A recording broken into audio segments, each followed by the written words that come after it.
voluntary dissolving of an Alberta corporation. You have an Alberta corporation that you've incorporated. Maybe you've used it for years and years and years and now you're retiring. Maybe you've used it for a decade and there's economic changes. So your company, you're going to shut it down.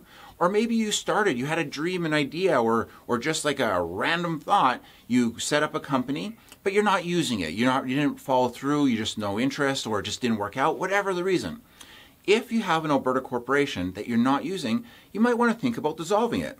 When you dissolve an Alberta corporation, you're saying to the government, look, there's this corporation, we don't need it anymore, shut it down.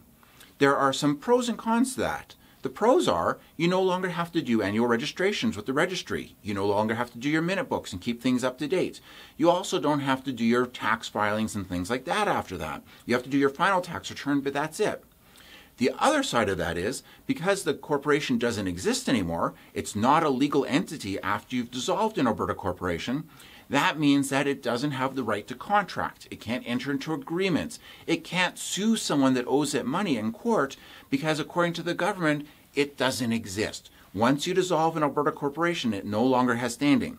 You could revive it if you need to, and reviving a corporation is not expensive, it's not that time consuming, it's a possibility, but if you really are not going to use the corporation anymore, and there's no outstanding anything with it, it's just done, then dissolving Alberta the corporation is probably the best choice for you to do because it means that it's all over. It's put to bed, put to rest, and as a shareholder, you don't have to think about it anymore.